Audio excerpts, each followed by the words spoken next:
साल 1992 की एक रात एक छोटी लड़की सिर्फ अपनी भाई की टॉय बोट लेने पूल के पास गई थी, लेकिन उसे बिल्कुल भी अंदाजा नहीं था कि उस पूल के अंदर कोई ऐसी चीज छुपी है जो इंसानों को जिंदा निगल जाती है। रेबेका अचानक नींद से जाग जाती है क्योंकि बाहर से एक अजीब आवाज आ रही थी और वो आवाज उसके घर के पीछे बने स्विमिंग पूल से आ रही थी। जब वो खिड़की से बाहर देखती है तो उसे पानी पर एक छोटी टॉय बोट तैरती हुई दिखाई देती है। ये वही बोट थी जो उसके भाई टॉमी की खो गई थी। रेबेका तुरंत टॉमी के कमरे में जाती है, लेकिन टॉमी बहुत बीमार था और कोई जवाब तक नहीं देता। अब रेबेका अकेले ही पूल के पास चली जाती है। चारों तरफ सन्नाटा था और पानी बिल्कुल शांत। वो एक नेट से बोट निकालने की कोशिश करती है, लेकिन बोट धीरे धीरे पानी के अंदर डूबने लगती है। रेबेका जैसे ही हाथ बढ़ाती है तभी अचानक पानी के अंदर से कोई चीज उसका हाथ पकड़ लेती है। एक इनविजिबल फोर्स उसे नीचे खींचने लगती है। रेबेका घबराकर स्ट्रगल करती है और किसी तरह खुद को छुड़ाकर वापस ऊपर आ जाती है। तभी पीछे से उसकी माँ की आवाज आती है, रेबेका पूल से बाहर आओ। वो राहत की सांस लेकर पीछे देखती है, लेकिन वहां कोई नहीं था। अब उसका डर और बढ़ जाता है। वो बाहर निकलने लगती है, तभी उसकी नजर फिर से उसी टॉय बोट पर पड़ती है। कुछ सेकंड सोचने के बाद वो दोबारा बोट पकड़ने जाती है, लेकिन इस बार वही अनसीन फोर्स उसे सीधा पानी के अंदर खींच लेती है और रेबेका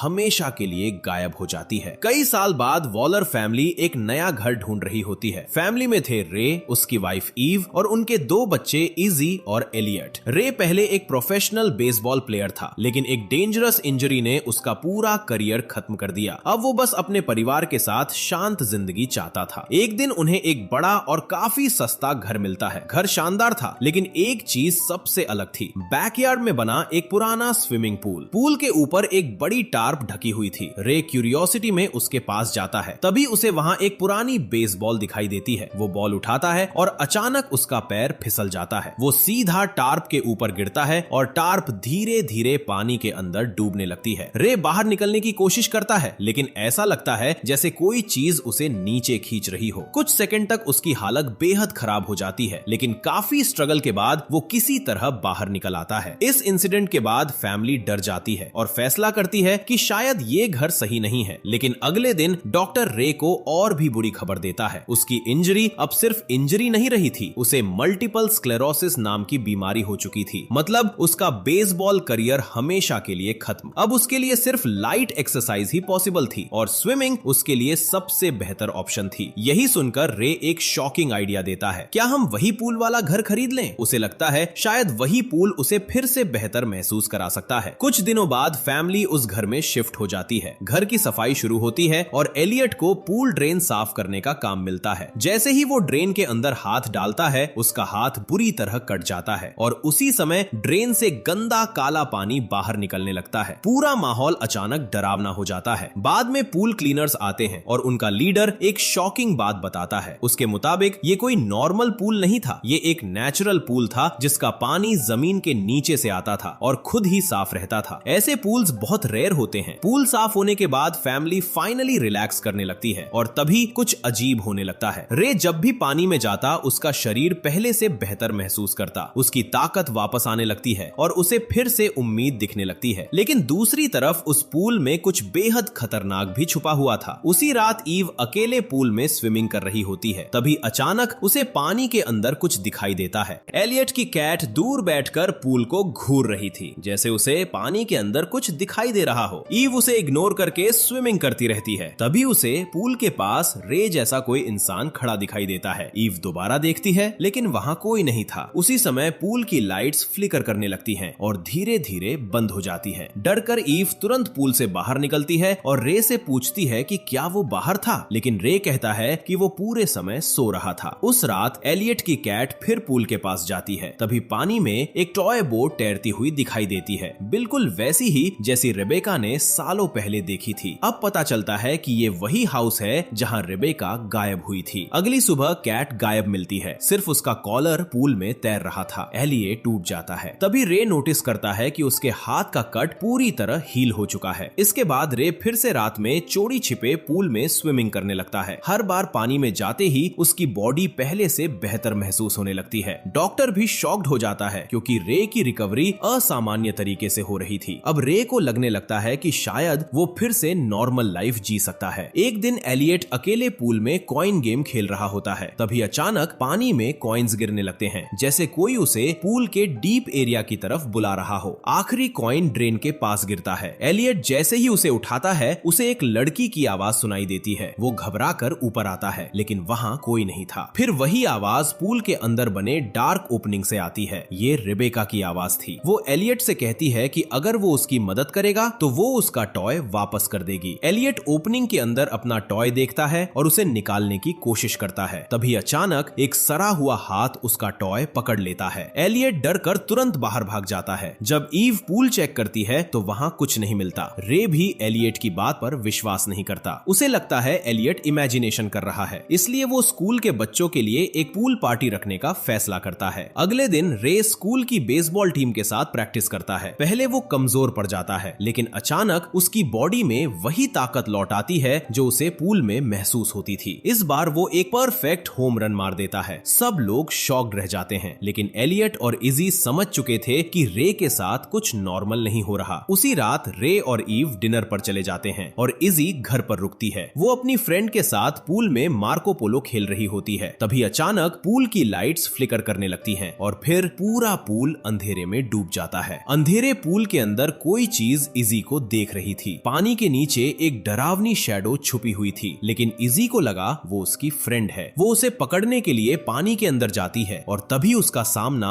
एक भयानक क्रिएचर से हो जाता है। इससे पहले कि वो कुछ समझ पाती, वो क्रिएचर उसका पैर पकड़कर उसे नीचे खींच लेता है। इजी घबराकर स्ट्रगल करने लगती है, लेकिन किसी तरह खुद को छुड़ाकर वापस ऊपर आ जाती है। वो तेजी से सांस लेते हुए बाहर निकलती है। उसकी फ्रेंड शॉक में खड़ी थी। इजी डरते हुए कहती है कि किसी ने उसका पैर पकड़ा था, लेकिन उसकी फ्रेंड कहती है कि पानी में उनके अलावा कोई नहीं था। तभी उनके पेरेंट्स घर लौट आते हैं। इजी की फ्रेंड जल्दी से वहां से निकल जाती है, लेकिन इजी को पूरा यकीन था कि उसने कुछ खतरनाक देखा है। अगली सुबह एलियट उसकी रूम में जाता है। वो कहता है कि उसने नोटिस किया था कि इजी डरी हुई थी। उसे भी यकीन था कि पूल में कुछ है, लेकिन इजी नहीं चाहती थी कि उनके पेरेंट्स डर जाएं, इसलिए वो एलियट से ये बात सीक्रेट रखने को कहती है। कुछ समय बाद फैमिली पूल पार्टी रखती है। घर में काफी लोग आते हैं और सब एंजॉय करने लगते हैं, लेकिन एलियट सीक्रेटली बेडरूम विंडो के पास एक कैमरा लगा देता है ताकि अगर पूल में कुछ अजीब हो तो वो रिकॉर्ड हो जाए। दूसरी तरफ रे को ताई नाम का एक बॉय मिलता है जो उससे ऑटोग्राफ मांगता है। रे बॉल को हाथ में लेकर नोटिस करता है कि उसके हिट से लेदर तक फट गया था, जो प्रैक्टिकली इम्पॉसिबल था। तभी पूल में एक गेम शुरू होता है जहां बच्चे अपने पेरेंट्स के शोल्डर्स पर बैठकर खेल रहे थे। रे भी तय को अपने शोल्डर्स पर बैठाकर पानी में उतर जाता है। उसी समय ईव अंदर हाउस एजेंट से बात कर रही थी। वो उसे पूल में हुई अजीब घटनाओं के बारे में बताती है, लाइट्स अपने आप बंद होना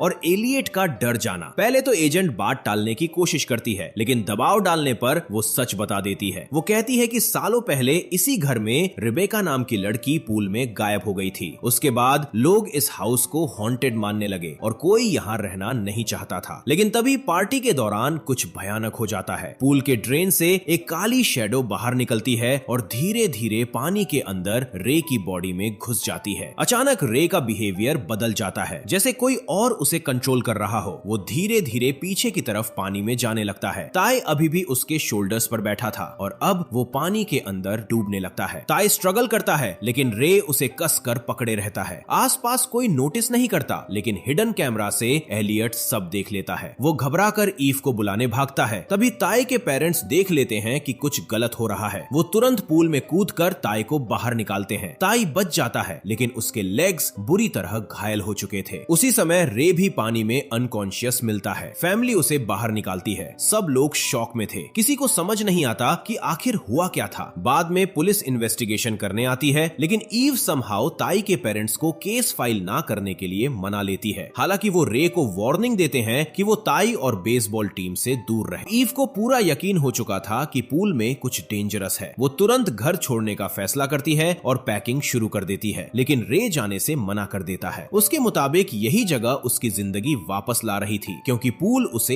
हील कर रहा था। काफी समझाने के बाद ईव उसे कार में बैठाकर वहां से निकलती है, लेकिन रास्ते में अचानक रे की हालत खराब होने लगती है। उसे ऐसा महसूस होता है जैसे वो पानी के बाहर भी डूब रहा हो। वो ठीक से सांस तक नहीं ले पा रहा था। मजबूर होकर फैमिली वापस उसी घर लौट आती है। अब ईव पूरी तरह डर चुकी थी। उसे समझ आ जाता जाता है कि पूल में जो भी है उसका कंट्रोल रे पर बढ़ता जा रहा है। सच जानने के लिए ईव पुराने रिकॉर्ड्स खंगालना शुरू करती है और जो उसे पता चलता है वो बेहद शॉकिंग था। उस पूल में पहले भी कई लोग गायब हो चुके थे। आखिर सच जानने के लिए ईव मिसेस समर्स से मिलने जाती है, जो इस हाउस की प्रीवियस ओनर और रिबेका की मदर थी। ईव मिसेस समर्स को पूल में हो रही सारी अजीब घटनाओं के बारे में बताती है और रिबेका के गायब होने का सच पूछती है। पहले मिसेस समर्स कुछ भी बताने से मना कर देती है, लेकिन बाद में वो एक खौफनाक सच रिवील करती है। वो बताती है कि सालों पहले डैमी नाम का एक हिडन विशिंग फाउंटेन था। कहा जाता था कि वो फाउंटेन किसी की भी विश पूरी कर सकता है, लेकिन हर विश के बदले